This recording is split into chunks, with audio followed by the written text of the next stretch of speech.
Regardez ce qui va se passer ici.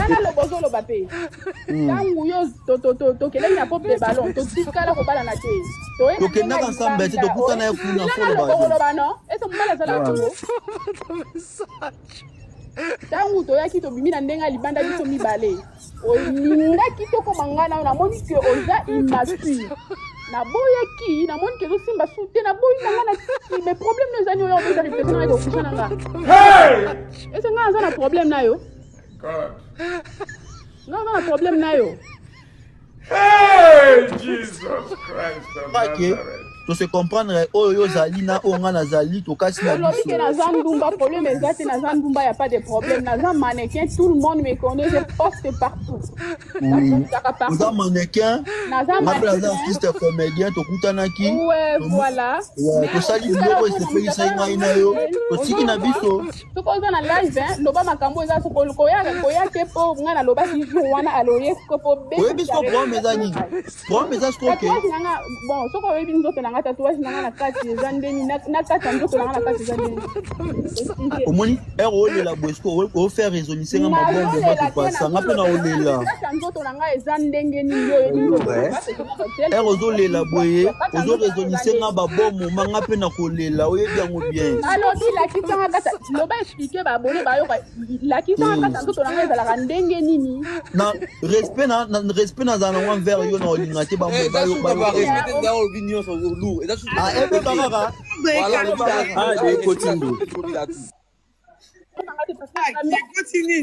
Ndoki aza na posa ya papa responsable na zala na place moko ya te papa wana siko ba opesa eloko yo lingaka te nga na oto ebi eloko yo lingaka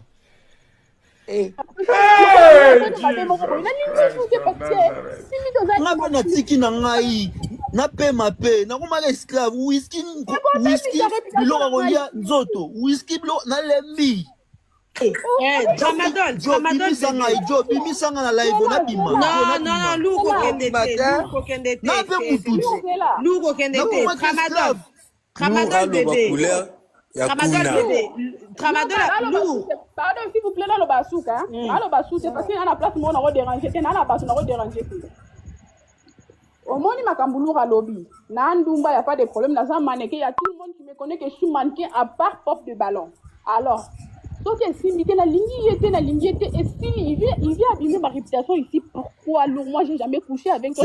C'est bon, Nandimi kasi oboyi ngai. Nandimi nanga mais na obi papa oyo olobela wana. Ngai na yo toyebi eloko yo lingaka. Lourd, voilà comment bête bana wana sa vie privée na ye. Mais elle a fini ngai yora. A dénigré nga munoko solo. Elle vie privée. Non, yora nga pe pardon s'il vous plaît. Là on a répondre on a posé une question. A posé une question à lobby hein, azaba tatouage na ye.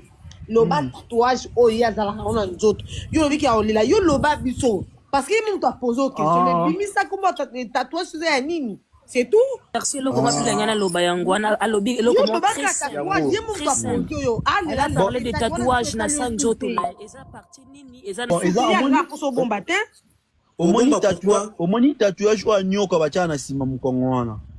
Tatouage wa nyoka ba fiba ko mo tana sima mukongo. Ekenda tu wa pesa.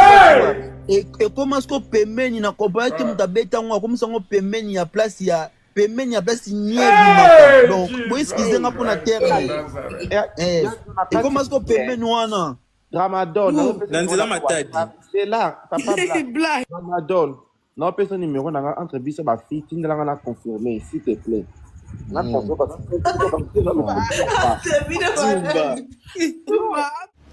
Pour commencer, je salue M. BM, le producteur de l'émission Pop de Ballon of Congo, et Madame Dayoun, la représentatrice de l'émission Pop de Ballon of Congo. Mes respects. En fait, je viens faire cette vidéo pour vous, mes abonnés, concernant la vidéo que Lourd a postée hier soir. J'ai reçu beaucoup de messages en privé. Donc, ils ont posé une question. Je me suis dit, je ne saurais pas vous répondre un à un. Vous m'aider à la vidéo puisque vous comprendre. Et je réponds d'abord à la dame qui m'a posé la question que Ozana Matanga te. Oui, madame Nazana Matanga, j'ai perdu un être cher, mon papa. Donc je ne suis même pas censée devenir ici pour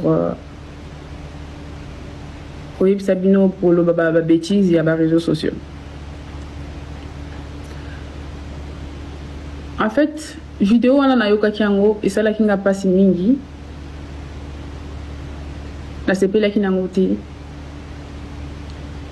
Et puis d'ailleurs, quand je suis en deuil, j'ai vu le monsieur a posté ma vidéo naïe. Excusez-moi pour le terme, akata ki bilamba, atika ki ba soi-disant ma belle libanda pour danser genre et tout. Moi j'ai pas aimé. Et puis, dans mon vidéo, on a tiango likolo. Tant qu'il y a na matanga, et pourtant que les messieurs, les mêmes jours, na matanga, et quand on a la vidéo à Bouzoba, j'ai pas aimé, c'est pourquoi na tiango likolo. Et puis j'ai pris mes propres décisions. N'a pour ça qu'on fait un garçon T. J'ai besoin d'un homme, pas un garçon dans ma vie. Je suis maman, je suis responsable.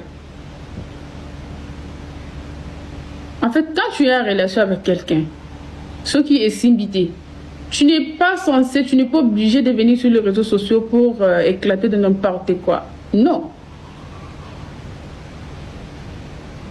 Est-ce que c'est toi qui payes d'ailleurs mes factures? Non. Tu n'es pas censé aller dans les réseaux sociaux pour faire des bêtises. Au moins, tu allais attendre que m'attende et les cas. Et puis tu éclates tes bêtises après. Et puis tu n'es pas censé, je te permets même pas de venir abîmer ma réputation ici sur les réseaux sociaux. Ça n'a pas marché, ça n'a pas marché. Batukutu babalani. Ba mariage, ba pesani bambongo. Ba boyani. Et alors toi et moi, on a fait quoi? Il y a eu les mariages?